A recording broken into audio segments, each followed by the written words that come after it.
Hello there guys, it's me Unstable Voltage. Welcome to Old World. On the back of the Old World tutorial series that I have been making recently, a few people asked if I could make a video that was essentially not a full Let's Play, not a full campaign, but just my sort of first 30 to 50 turns, how I would start, what I would prioritise, how I would get things going. And fine, let's do that. I am going to jump in and pick a random leader, a random civilization and a random leader, and the reason for that is, and this is something you really should take into consideration going into this video here, is there's a lot of randomness in Old World, so you can't really plan exactly how you want your campaign to turn out. The game's going to throw lots of random events at you with random outcomes. It might give you some options to choose from, but you might need to pay a cost that you can't afford to pay at that time. The technology selections that it gives you each time are also going to be random, so you really do just have to play the hand that you're dealt in Old World. So that's what we're going to go and do. So let's go ahead and start a new game. Like I said, I am going to pick a random nation. So I don't know who I'm going to get and what my abilities are going to be. Let's go and hit next. I am going to have everything set up on the noble difficulty with all the basic standard settings. I assume if you're watching this, you are probably watching it as a new player, and therefore you're not going to be playing it on higher difficulty levels. So let's take things from there, from the start. So hopefully we'll get a good start location, because that's the first bit of randomness that is always nice to get out of the way. So we are playing King Ashurbanipal, the founder of Assyria. And we need to have a look at what things we have here. So we start off at 22 years old. He looks a lot older than that in his portrait, I'll be honest.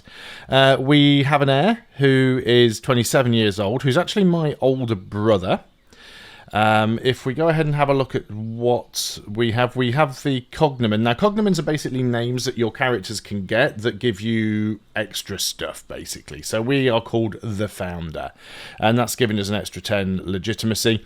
You can get other names, like as it says on the list there, the Invincible, the Wise, the Great, etc. Every time you die, those can pass on to your heirs, but they kind of lose potency over time.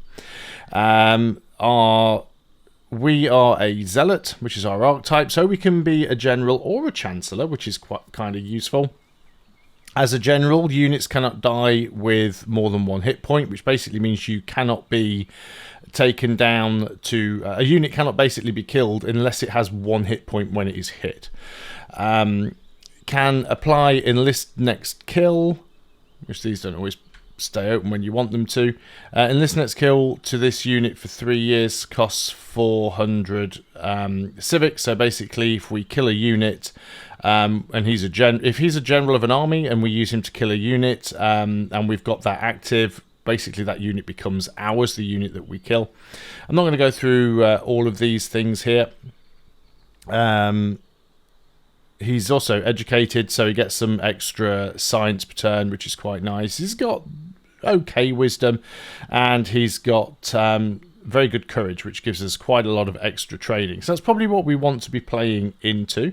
Also, our brother's got a fair bit of training as well. Now, remember that not only does the traits of your leader count towards your nation, but so do your first 4 heirs in the line of succession. So we're going to have some pretty decent training coming in. We're actually getting 46 per turn. I mean, it's literally 40 from us and 6 from the prince. So that is quite a lot. So let's look where we are starting. So always difficult to tell from the very beginning exactly where you are in terms of how close to the edges of the map.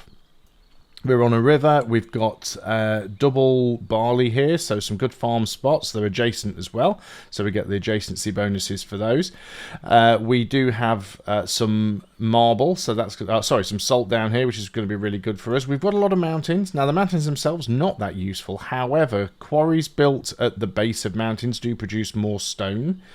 And we've got a fair bit of woods around. We've also got some sheep in here. We've got some horses over up there as well. That's a pretty decent start. I'm not disappointed with that. So the first thing that we want to do is pick which of our 4 families that our initial city is going to belong to. And bearing in mind, that every time we found a new city, we're going to have to hand it to one of these 4 families, but you can only pick 3. So once you've picked 3 out of the 4 families, the 4th one becomes locked out, and you'll no longer be able to pick from that family. So we've got the champions. Giving this city to them basically means we'll get even more training, which we don't really need. Extra city defense, which is quite nice. Units also start with steadfast, which basically gives you an extra 25% combat strength versus tribal units. That is a nice one to have. And we'd also gain a free militia. We could also give it to the hunters, which again gives us more training per year. Camps give us additional output. Ranged units start with sentinel, which basically gives them an extra 20% combat strength within their own territory. And we could go for the patrons. Now that would actually give us extra civics per year. It also adds us a luxury, which is basically literature. And it gives us 25% more culture per precious resource, but we don't have any precious resources yet. We also get extra happiness per level of culture on the event that triggers. And then finally, we've got the clerics that give us +1 happiness a year. Monasteries and temples give an extra 100% output. Now, the ones that I usually like to go for, it depends how you want to play. You could go for the ones that give you the boost to training and let your city start with a little bit of extra defensive power. And having a free boost to the units is really nice. It really, really is.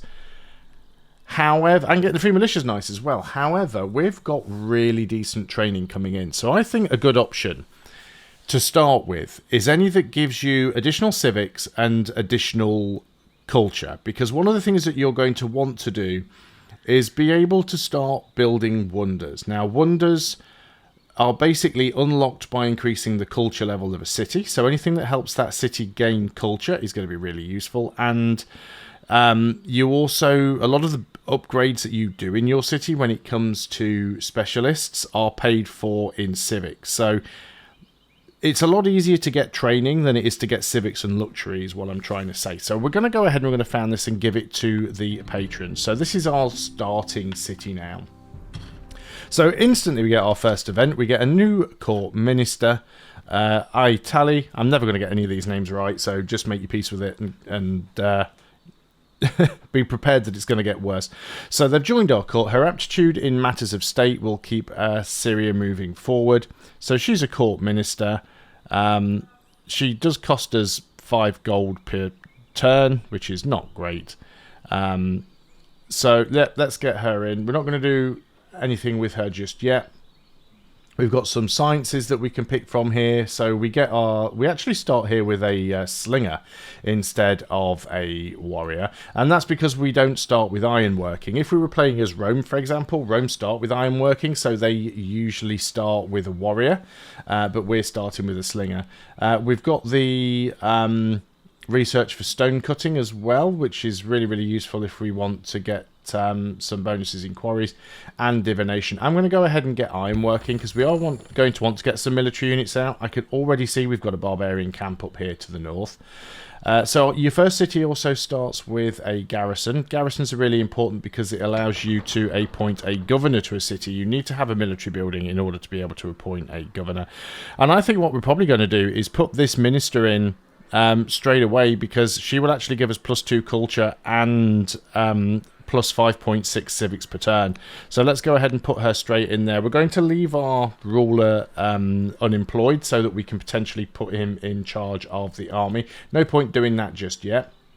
So we don't have a huge amount of orders, and we are going to need to spend some of those because one thing that you will notice up here in these character slots is we don't have a spouse. Now, ideally, you want to be able to have a spouse so that you can have your own line of succession rather than going through siblings and uncles and cousins and all of that sort of stuff. So if we click on, if we right-click on ourselves down here in the bottom left-hand corner, sorry, left-click, and we have an option for marriage. Now this is going to cost us 100 civics, which is basically all the civics we have right now, and it will also cost us 2 orders. Now we could go ahead if we wanted to marry this minister. We've got the option there because we've got someone in the court. She has a lot of charisma, and that's not necessarily a bad idea. And doing this, it'll still cost us both, both the same. It's going to cost us 2 orders, and it's going to cost us 100 civics. But yeah, we could go ahead and try and get a random one. I think this one is absolutely fine. So let's go ahead and do that. It takes a couple of turns for it to actually sort itself out anyway. So let's not worry about that. Now that leaves us with just 3 orders. Now ideally I'd like to try and get something going with the worker. Now one of the things that you are going to find with Old World is that, especially in the early turns, there are going to be lots of turns where you want to build an upgrade and you don't have enough orders to do something. You will find lots of turns where you just can't move your scout, or you've left a worker basically standing idle because you don't have enough orders to get them working. The other side of that is sometimes you end up where you finish your turn and you've got a load of orders left over. At least spare orders are converted into gold, even if the exchange rate isn't great. So you really have to think about what you want to do with your workers. Now, if you look at the top, you can see that we are on -1 food and -3 stone. The -3 stone is mostly because we have a slinger here, and slingers use stone as a maintenance resource. But essentially, we're going to want everything here, right? So we've got these 2 barley fields right next to each other. We should start with one of those. Let's go over there and let's start building a farm. Now that's given us 1 order remaining. So one other thing that you should remember is that if you are using a worker to build a tile improvement on a tile that has a forest on there, and it is any improvement that requires the removal of the forest, it's going to cost you 3 orders. It's going to cost you 1 order to cut the trees, which will give you 20 wood also. It's going to cost you a 2nd order to clear the tile, which will also give you another 20 wood. And it's going to cost you a 3rd order to start the tile improvement. Now, there is a nice little workaround for that. If you come to the end of a turn and you have 1 or 2 orders left, but you want a worker to be able to build an improvement on a forest, you can always just use that 1 or those 2 spare orders to cut the trees and then start the construction of that improvement on the next turn. Because by doing that, you're not wasting those 2 orders, and it'll save you 2 orders on the following turn. So we've only got 1 order left. There's not a huge amount that we can do. We do have a scout, and I can get him up closer towards those barbarians. I'd like to get him going up in this direction to see what they've got around. There is a city spot down here at the bottom, which is the closest one we can see. There's another one up here to the top, to the west actually, to the northwest. You want to grab cities as quickly as you can in this game, because you can only found cities on city site. So it's not like Civilization where you can basically plonk a city down anywhere there's an empty space. Luckily, when you start a new city, it always starts with producing a settler. That's really good, because normally they would take 8 years, and the one that's in production only takes 5, and you don't have to pay the 100 food cost to get it. So it is a really, really good to just let that finish. I think we are going to go and head out towards the barbarians, because I'd like to sort of keep my eye on them and see what they're up to here. Barbarians are always aggressive, so they will attack if they spot you and get close enough. But let's remember, we can go ahead and hide the scout in trees. There's not really anything else we can do on this turn because we are out of orders. So that's turn 1. Obviously it's taking a little bit longer because I've done some explaining, but it is what it is. Okay, so the minister has agreed to marry us. So now we've got a chance of getting an heir. She should still be the governor. Yes, she is. Or is that a different one? No, it's a different one. We had. Oh no, we did. Yeah, she's the governor. Governor of Nineveh. I don't know. Anyway, she's the spouse. Okay, that's not what I wanted to do. I don't click on that. Right, let's go and see what we're going to build in the city. Nothing, because it's still working on that settler. So another thing that we want to be doing is using our scout as much as possible to go around and try to find resources that we can exploit. And that's one of the things that you're always going to be doing with your scouts when you've got spare orders, because now we've just got 10 iron for the cost of an order, essentially. We could come over here and get the horses. Let's go ahead and do that, actually, because the horses will give us 50 gold. And we can't move any further with our warrior. We do still have 2 orders left, so we could start moving up here with the slinger. Now, the barbarians do have a ranged unit. But getting up here and getting in the high ground is probably not a bad idea. We might want to put him in charge of the army, but he's probably not going to help it an awful lot, to be honest. We don't have any orders, so I can't even see. It won't let me. Let's just end the turn there. So our legacy has been secured. We have a newborn heir. That didn't take long, did it? So we can give them a name. I'm going to say Bazaya, because I think that's the easiest one out of those for me to pronounce. So if we go ahead and look at adding a general here, we could actually add the Queen for 28% defensive strength. If I put myself in, we'd get 1 extra movement, an extra 15% attack, and an extra 3% critical hit damage, basically. And again, units cannot die with more than 1 HP. So it's not a bad idea to put him in charge of it. We do want to clear those barbarians out. They are going to spawn another unit soon, so the quicker we can get rid of their camp, the better. So if we do put him in, it will use up all of our movement. Oh, it will put the unit on cooldown. So let's go ahead and put him in there anyway. And we'll carry on using the scout. It's going to take a little while for this worker to finish what the worker's working on. We could come down here and we could grab these gems. That'll give us a nice early boost to culture. And then you've got to be a little bit careful because you don't want to end up running into barbarian camp when you've got no orders left. You can always cheat a little bit, of course, and you can, you know, hit the unwind button. Now, we do have a couple of orders left, and you can see one thing that we do have here is we actually have our Duke, our brother, who was the second in line. So remember, he was originally going to be the heir, and now he's the spare because we've got our own heir. So he's currently very angry of us, but it does give us an option to potentially do some missions on him. So we can right-click on him, and then we have options like this that say we can try and influence him or convert him to a state religion. It would cost us gold. So it's currently greyed out for us. There's nothing that we can do there. And we don't have any additional options that we can do with our ruler. So we're going to have 2 orders that are kind of left over right now that we can't really do anything with. Oh well, they will get converted into a tiny little bit of gold for us. Also showing on here luxuries, we do have literature. We're going to hang on to that for now. I haven't covered luxuries so far in one of the tutorials, and that's because they're basically used for trying to make other families happy, which is what we'll be doing as and when we need that. Again, if you click on a city, you can see what that city is costing you and what it's producing. So this city is actually producing 10 gold, but we are still on -1 globally. It is costing me some stone, but it's giving me a good production in food. So the question is, what do we want to try and get here? Do we want to get some gold? Do we want to get some stone?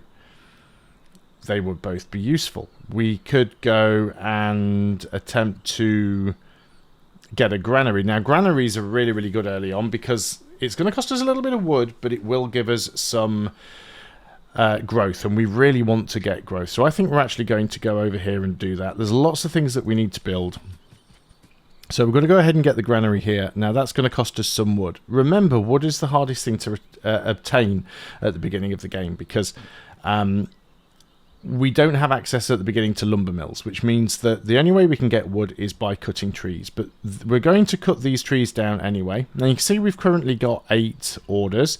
We're going to build the granary. That's going to take us down to 5 orders because we've used 1 order to chop the trees, 1 order to clear the tile, and 1 order to start the granary. That's why 3 orders have been used. But also we break even because it cost us... was it 20 wood to build? Sorry, or was it 40? Yes, 40. It cost us 40 wood to build. We've got 80 in the bank. But we break even because we get 20 wood for cutting the trees and another 20 wood for clearing the tile. So essentially, it's a free building other than the time it's going to cost to build. Now we can start moving forward with our unit here. The barbarian camp is going to spawn another unit in literally 1 turn. We do have a range of 2 on the slinger. We can't hit them from here because we're 3 tiles away. If we go up here, we now have high ground. So we're going to start trying to hit them from here. And it is really worth trying to start attacking enemy units as soon as possible, because the quicker you start gaining XP, the quicker you're going to level some units up. We've found a landmark, which basically just gives us some free legitimacy. We'll keep scouting around to see what we can find.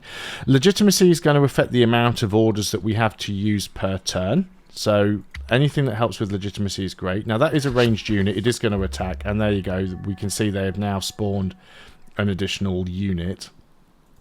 I think what I'm actually going to do is I'm going to attack the unit they've just spawned because they will be easier and quicker to kill. We can back up if we need to. And we probably will need to. So let's keep going around with the scout. So we have one of our first events here, the Grinning Emissary. A grinning barbarian chief comes before you, bowing with respect. She explains that it's customary among the Thracians to show their prosperity by offering gifts to new acquaintances. So we can give them 100 gold, which would increase their opinion of us by 40 for 40 years. Or we could... oh no, that's taking gold from them. We could take 100 gold from them. We could take 100 gold and offer them 36 food, and then we'd become humble. Now that's actually a really nice trait to have, because it'll give us an extra intellect, an extra wisdom, and an extra discipline. So that'll give us extra science and extra gold per turn. Also means our slingers will gain an extra 3 XP per year, and they'll gain an extra 3% critical strike damage.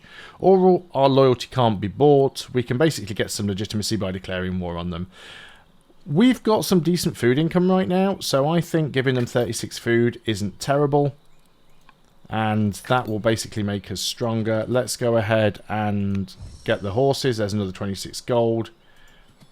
And we're just going to keep going around with this scout. We have found our first ancient ruins. A temple stands atop the crest of the highest hill. Its terrace decorated with bright metal and ceramic. Local legend marks the site as where heaven and earth meet, where all life began. Of course, the only way to see its wonders is to inhale some of the mind-altering plants along the hillside in an ancient spiritual ceremony. A soldier brings you a bowl of this strange powder, but seems hesitant about its effects. So if we were to do this, we gain 20 culture in the capital, and we also become exotic, which gives us another 2 charisma, which is more civics, and our slingers get another 6% defense. Or we can take no part in it, which will give us an extra wisdom. That'll give our slinger more critical strike damage.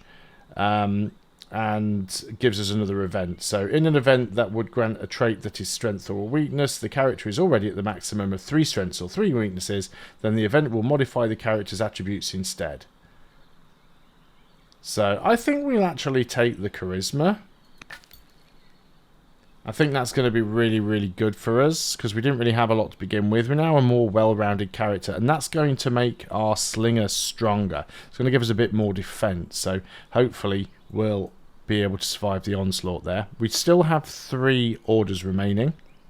We don't have any additional units right now. We've got 1 movement left on the scout. Let's move him back this way. There we go. We've found some lavender. So if we harvest that, we'll get ourselves some additional culture. Culture's already halfway from weak to developing, so that's actually not too bad.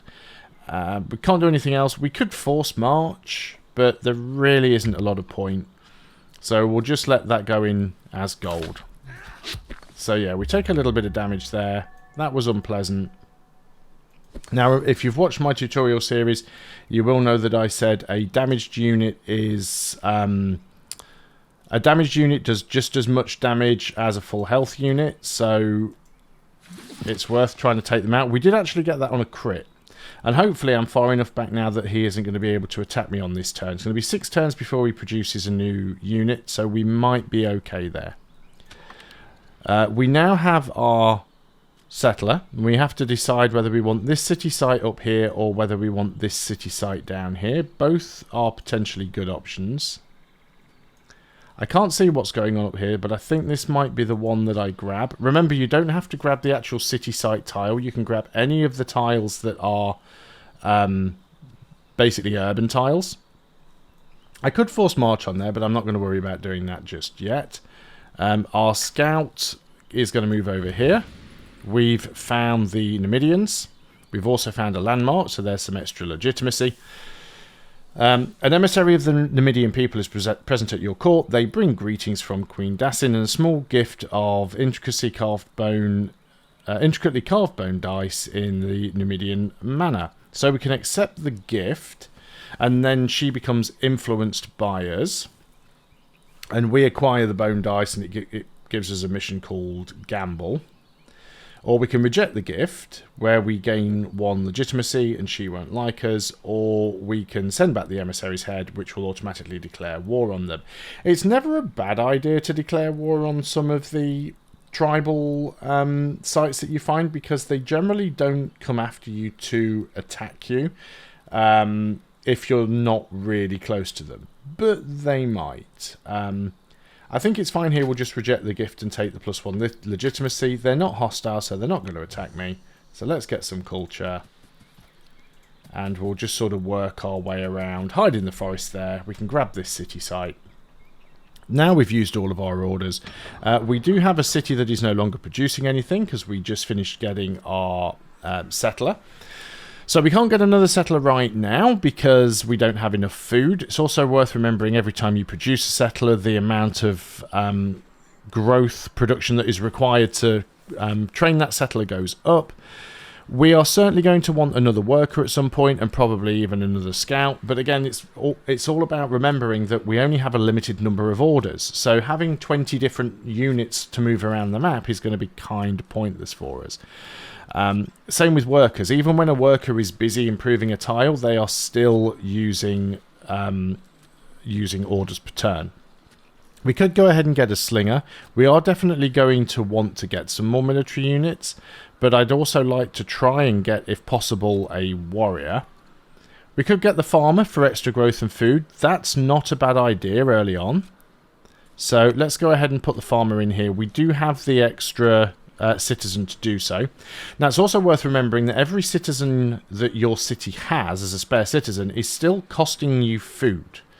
So you may as well put them to good use and make them into a specialist, rather than just, you know, paying food maintenance cost for no reason. Now, those barbarians may have moved out. I think they were just healing up. So this is our brother, who absolutely hates us. It has long been known to you that the Duke feels ill done by you and harbours vengeful thoughts. Until now, it's only been words. However, due to the loose lips of one of his cabal, word has reached you that he is actively plotting against you. So we know he's plotting. It's part of an event line, a quest line. So let's go ahead and get ready to start our next city up here. So again, we could go ahead and give this one to the patrons, who, remember, already have a family city. Or we could go and pick one of the others. I've never been a big fan of the religious ones and the clerics. So I'm looking between these two. The hunters can be quite nice. Ranged units starting with sentinel can be good. I mean, bear in mind, we are about to produce another ranged unit. Or we can have a free militia. And they're both good options. I think we'll actually go for the champions to get the free militia up here, just so we've got a little bit of a defensive unit. We're not going to worry too much about what we do up here. That's not going to be a big thing.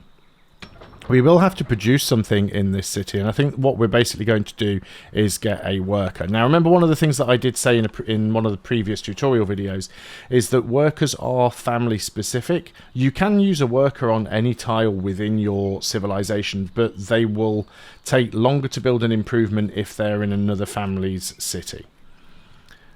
We want to go ahead and have a look up here. So yeah, it looks like they just healed up.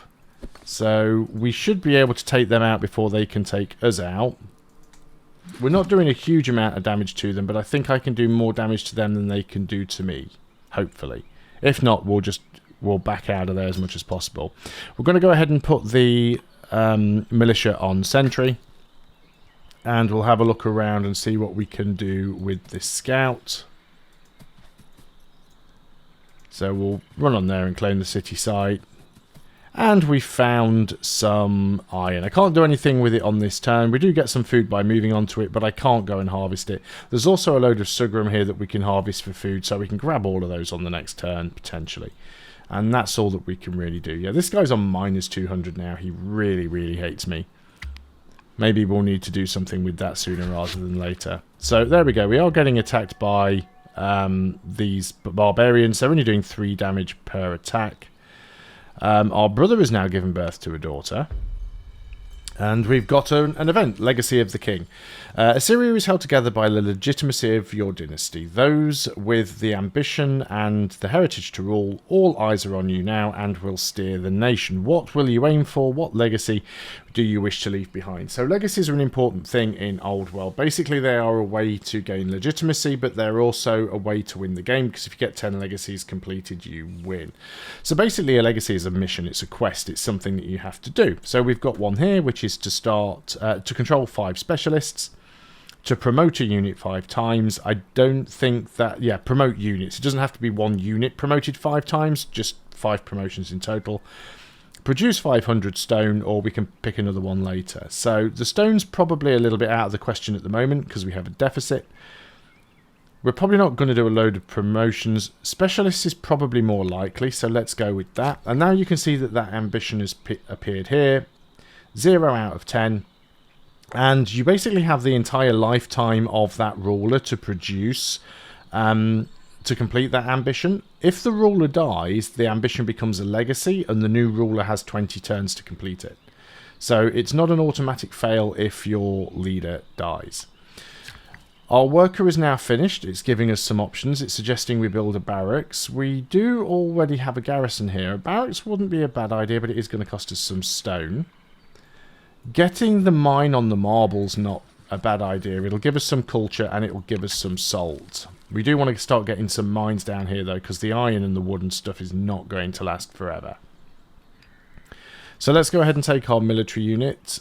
We do 5 hit points worth of damage.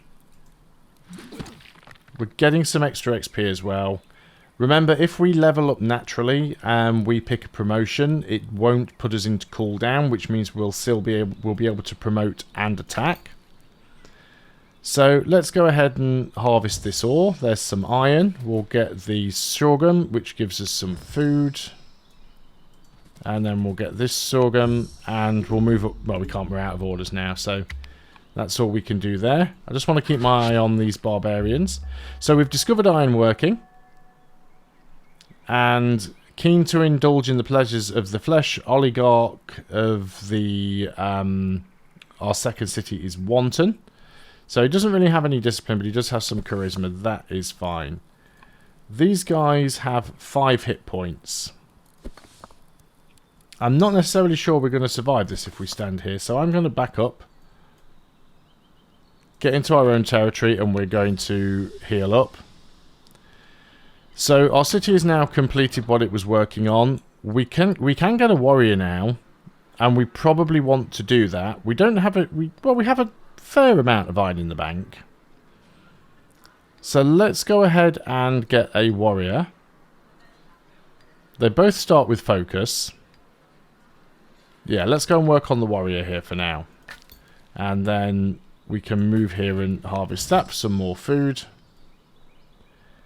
And let's just start heading over this way with the scout. And we've met Rome.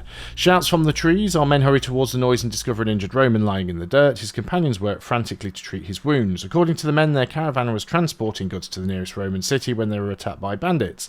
They managed to repel the attackers and save their cargo of fine wine. We can treat his wounds and escort the caravan to its destination, which will give Rome will have 20 opinion of us for 20 years.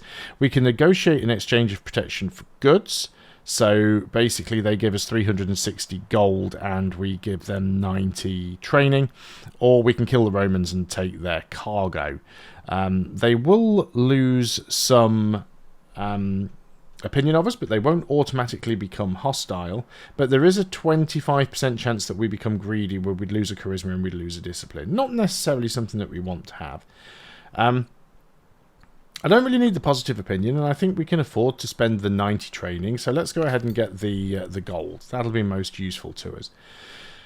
Now we actually have a new tech that we can pick here, and we can actually get a free worker.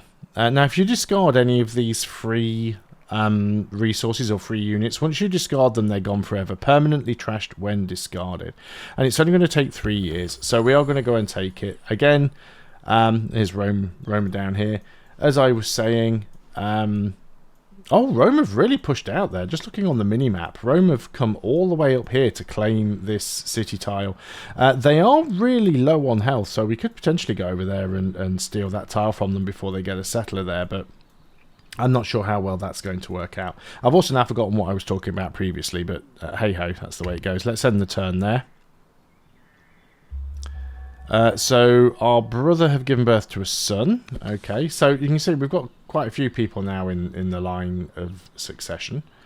He's never going to like us, basically. We just have to accept that. Now, we could heal up here. How close are we to a promotion? Still a little way. We could go up here and take a shot. I think I can do more damage to them than they can do to me. I can kill them on the next turn. They can't kill me on the next turn. We should be good on that one.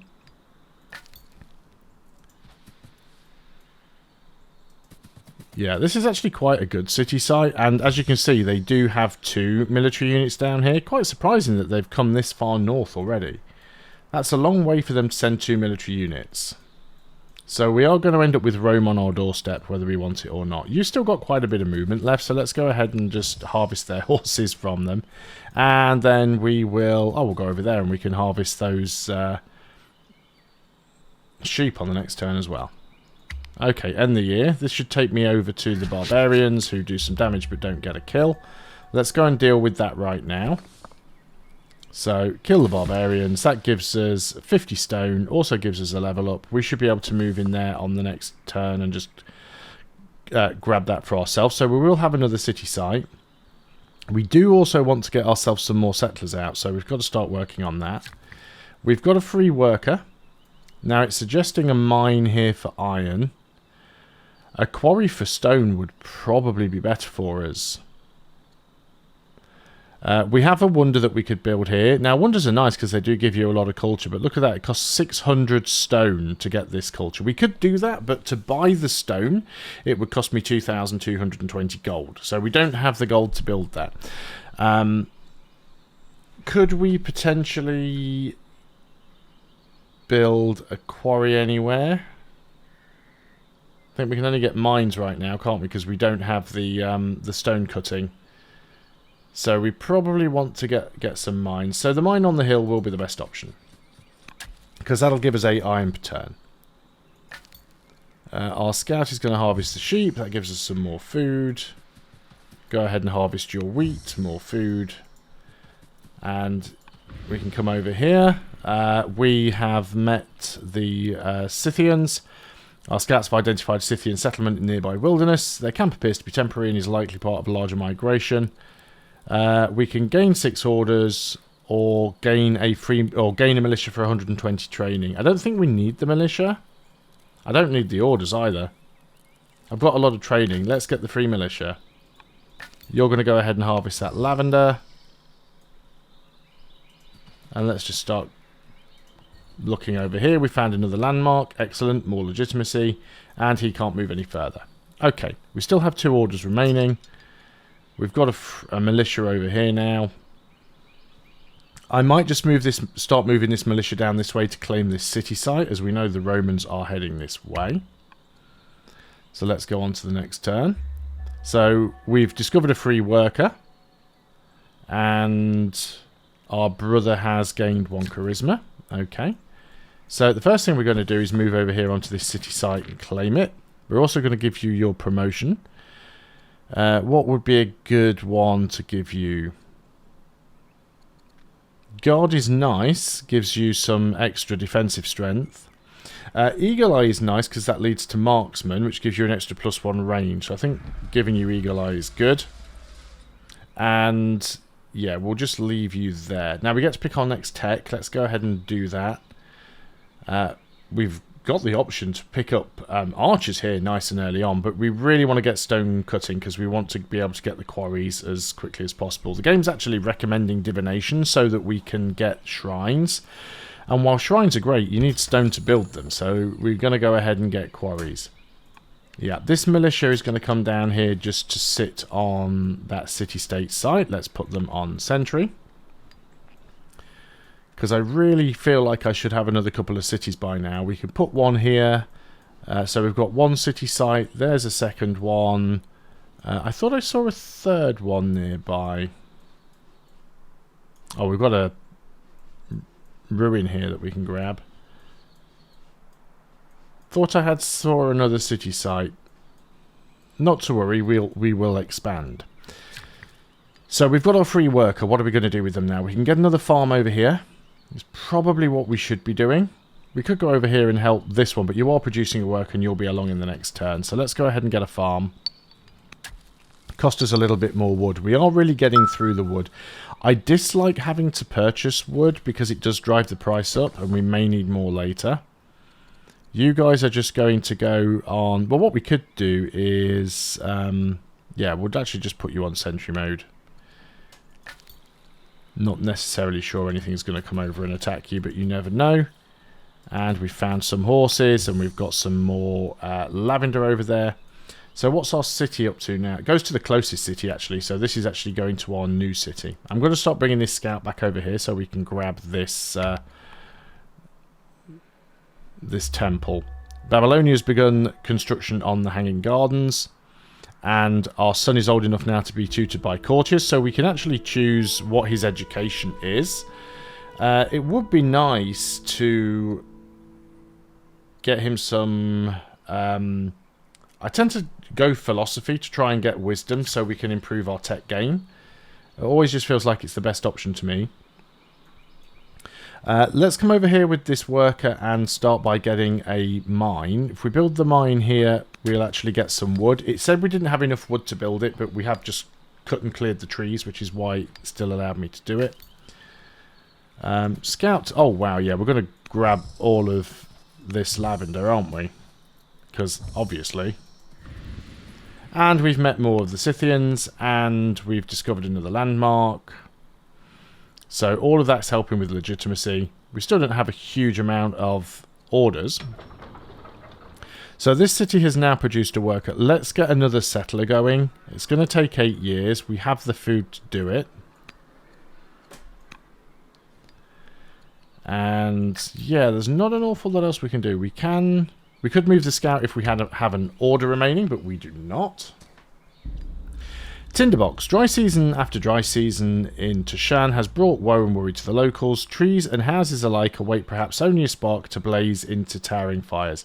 We must fireproof what we can, which will cost us 4 orders and 42 stone, or the rain shall come soon enough. So basically it's a gamble. I don't really have a lot of stone, but we don't have a lot to do on this turn, and we have a lot of orders. So let's fireproof what we can. An entourage of grim ambassadors arrive from Rome. They bring a message from their ruler Marius. He demands that we declare war against their enemy, the Numidians. How shall we respond to this ultimatum? So either Rome can lose opinion of us, or the Numidians can lose opinion of us. Neither of them really benefits us in any way. But let's go ahead and declare war on the Numidians. The citizens of Venev trust our justice and leadership. As a result, city leaders wish to strengthen the legal system and encourage more people to participate in the judicial process. They are considering the formation of a Mistforia, which is a paid function that provides jurors with a salary. Such a position would be costly, but it would make Nineveh's courts second to none. So it'll actually mean the city produces 20% more civics, 20% more culture, but costs us 20% more gold. It's going to cost us a lot of gold to establish as well. Or we can require mandatory jury service, which means that we become a judge and no longer a zealot. That's actually quite nice. I think I prefer judge. We would lose some of our... I always forget what that particular one's called. Is it courage? Yeah, we would lose some courage. But we gain discipline, we gain charisma, and we gain wisdom.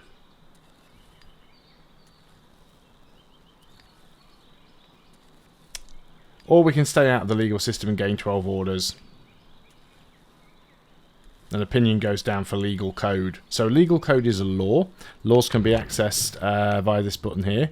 So legal code and divine rule are both mutually exclusive. So legal code basically means that judges have plus 20 opinion of you, and if you go for the divine rule, then the clerics have plus 20 opinion of you. We're not really worried about laws too much. I've made the thing go away. It'll cycle back round. So your wife is both loving and politically astute. When an offer of marriage arrives from the Thracians, she immediately responds favourably to the idea, assuaging any misgivings you may have about the arrangement. It is an important opportunity that may ensure long-term success. What do you say? So this is a settler. You marries the Abortanon the Thracian. So you'll join the court. We'd lose a legitimacy. Gain 3 discipline. Or we can just gain XP.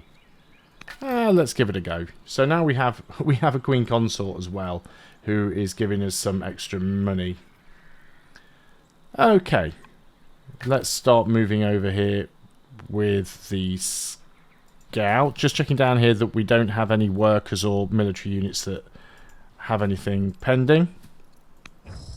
Harvest the sheep along the way. Oh, we've got some ivory there. That's nice. We can go ahead and grab that on the next turn. We're out of orders.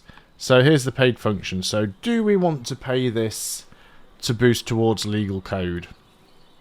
So it would give us an extra 2 civics per turn and an extra 20% and an extra 1.6 culture per turn, but it would cost us an extra 3.2 gold per turn. Do you know what? We can afford to do it. So let's go ahead and do that. We're going to go to the end of the turn here. And that is a pretty significant fire, isn't it? A minor wildfire, really, is near Tushan. Your wife has given birth to a daughter. More confident than ever in the face of danger, our brother has gained 1 courage. That fire is making a lot of noise in the background there. An Assyrian ruler needs to fit certain ideals. He is expected to be the pinnacle of knowledge and achievement. One with the potential to rule is expected to master both the wisdom of the divine gods and the learned arts of man. For Baziah to reach his full potential, the tutors suggest additional training in one of 3 focuses of Arisian kingship. What is your command? I think he should get the art of war. Your newborn, Duchess Naquia, arrives in the dead of night during a howling rainstorm. The mystics of the court view this event as a very bad omen, and they warn of coming turmoil. What should we do? Sacrifice cows to our chief god, so basically we spend 80 food. Build a great ritual fire to ward off evil. Well, we don't have the wood for that, and we've already got a pretty big ritual fire going on here. Or do nothing. It's mere superstition, which will cause us to get some unhappiness. We can spend the food because we have quite a lot of food. Despite a cautious eye towards dry forest, a wildfire has come to Tushan. Still, the damage could have been worse had preparations not been made. Plus 4 legitimacy. That is one heck of a fire right there. I've never seen this before. This is one of the DLCs. That is quite the inferno. Hoping it doesn't burn all of my units to pieces, but we'll see what happens now.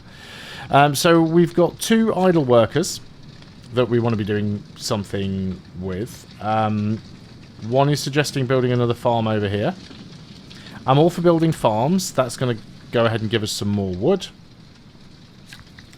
And this is suggesting a barracks. We don't have a lot of iron, but we can get a barracks. That's going to chop some more wood for us.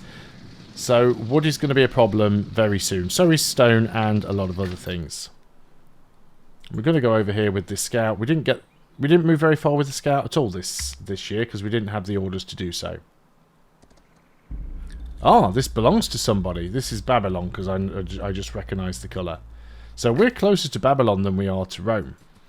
We'll go over here and harvest the fur because that'll give us another 8 culture. We've found a landmark and we're going to go over here and grab this. Sealed within a musty tomb, surrounded by strange signs and sigils, our scouts discover an ancient but surprisingly well-preserved scroll. Thinking this is unsettling, they bring it to you for judgment. While the writing is an unknown language, it's oddly simple. It feels as if you could quickly learn it if you devoted some time to the task. So study the scroll and learn its secrets. We'd lose zealot and become a scholar.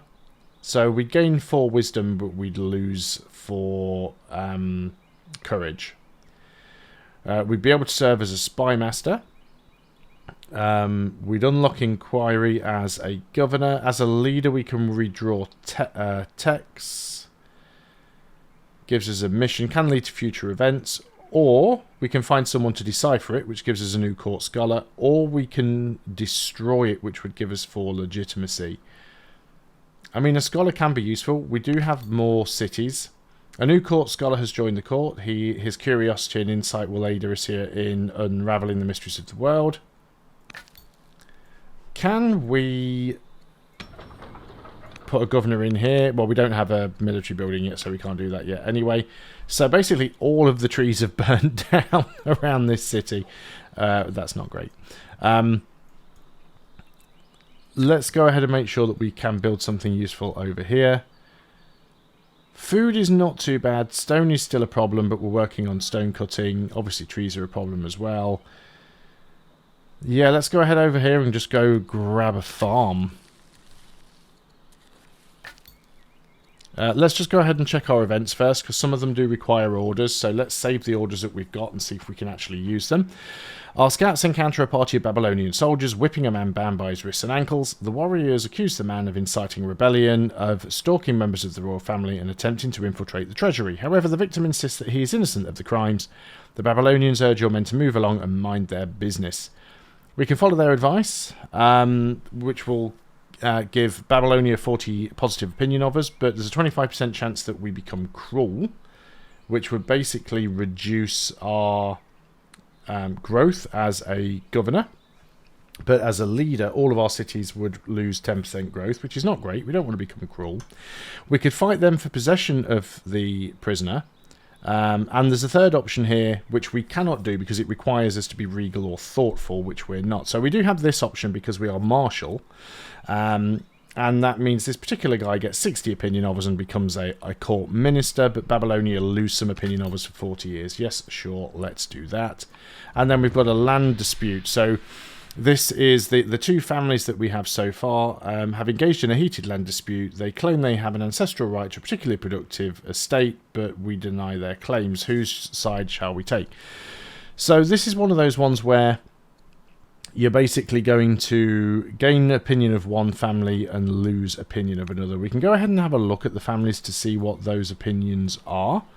Because you can always look at sort of family heads up here. Generals, agents, ambassadors, chancellors, spy masters, notable characters. Why can't I see them on here? Court members. Should be able to see who the leader of each family is somewhere, and I'm missing that. They normally have an icon. Yes, so it's you're my family. Can't see anyone from the other family. Thought it was you. Or you're the courtier. Because we're all Adassi, right?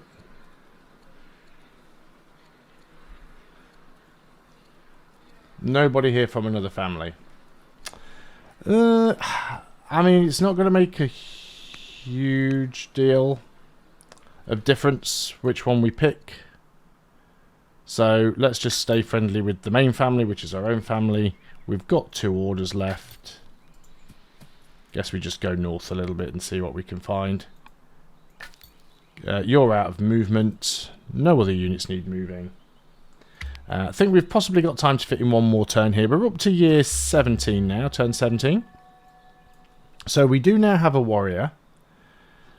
We don't instantly need to move that warrior anywhere. We do have some barbarians actually coming in from the east. So we should be prepared for that. Let's go ahead and move you over here.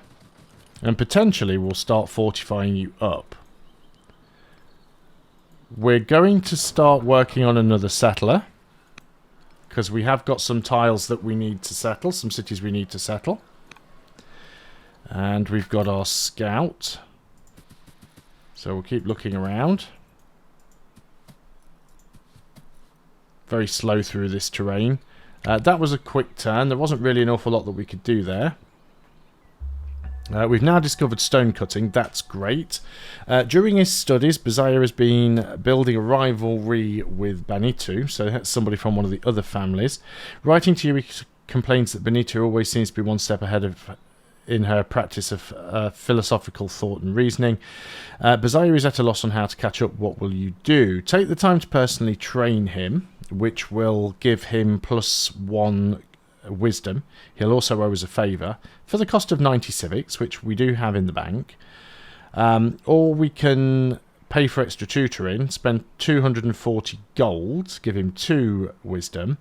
Or there is no shame in having a weakness. We lose some legitimacy and he gains 1 wisdom and 1 discipline, but he also becomes humble. And humble's a strength. You can get up to 3 levels of it. We do have the gold, but we also have a decent amount of civics coming in. So I think we just pay the civics price. The Scythian families, as the Babylonian Scythian war escalates, the gates of Tushan have become crowded with families fleeing the front lines. Open the gates. Adds some slums but gives us a citizen, or we can close the gates and the Scythians lose 20 opinion of us. I don't really want to have... Well, slums do eventually get upgraded into a hamlet, so it takes 30 years. But in the meantime, it's just going to cost us some extra food. But we've got the extra food. New tech we can choose from. Again, the game is suggesting divination, but I'm not going to turn down 200 free stone. Lots of exploration going on with the scout. It's like we've got a city site over here with another random event. Tested. A tall and imperious emissary of King Castissos enters the court. As she takes in the surroundings, her words are sharp. This is the great Assyria we've heard of. I hope you enjoy all your stone playthings, little king. And I hope you enjoy a slow death. The generals make ready, and your people shall both learn respect. So we can declare war on the Gauls for 6 legitimacy. We don't have this option here because we don't have more than 2 discipline, which would keep a truce. Or we could slowly, over agonizing moments of silence, fail to construct a retort, which would basically make us become stressed and we'd lose a bunch of things. Looks like we're going to war. So we're at war with the Gauls. And this is what happens. Sometimes you get a random event that just puts you in a position where you have to choose, like, a negative thing. Obviously, they've got one, like, place up here. We can move some units up and go and attack them, which is what we will do. I do want to sort these barbarians out first because I have no idea what they're up to. And I want to go ahead and grab this city up here. Unfortunately, this unit is not going to heal because it's not in friendly territory. But that's something that we need to sort out. We've got a worker over here that has completed a farm. Now, we're at a point now where we are getting a little bit short of stuff. We do definitely want to go and build a quarry. So let's go over here. Now, this is like I was saying before. I've got 2 orders left, and I want to build a quarry here. Now, it won't let me build the quarry because this is going to require 3 orders, and I only have 2. So instead, what I'm going to tell him to do is cut the trees and clear the land, and then on the next turn, I'll be able to just get straight on with that. So we'll end the turn. Hopefully we won't get a billion things to deal with, although we do get some. The enemy of my enemy. Tensions have been running high in your realm of late, with battles swirling around the whole of the region. Thus it is perhaps no great surprise when King Palak rides to your court seeking an audience. As you are no doubt aware, he began, we are currently giving battle to Babylonia. Our war does not go well, but you could help change that. The full meaning of his words hang heavy in the air. How do you respond? So we could go to war with Babylon to make the Scythians like us, or we should aid him quietly and give him 600 of our gold, or we can just keep out of it and gain the XP. We're going to stay out of that one. Let's not get involved with more than we need to. So now I can go back up here and we can go ahead and build the quarry. It'll cost us some iron, but it'll give us 9 stone per turn, and we'll finally be able to get out of this deficit that we've got going on right now. This farmer over here, sorry, this worker over here is going to go ahead and build another farm because we want to get particularly strong because this farm is on the barley, so that'll give us growth.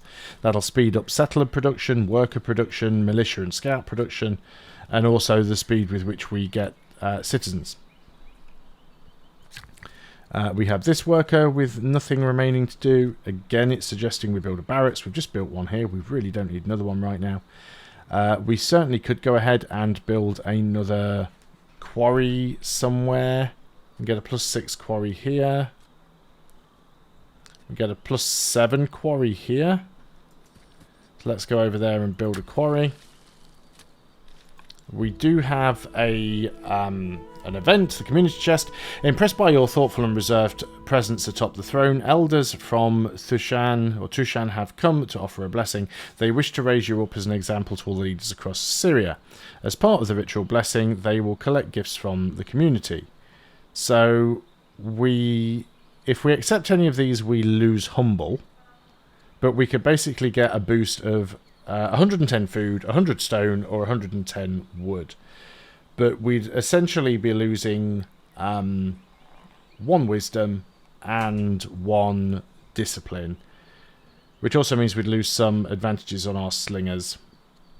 I say we just keep the humble for now. It's probably better for us. We've got a few orders left.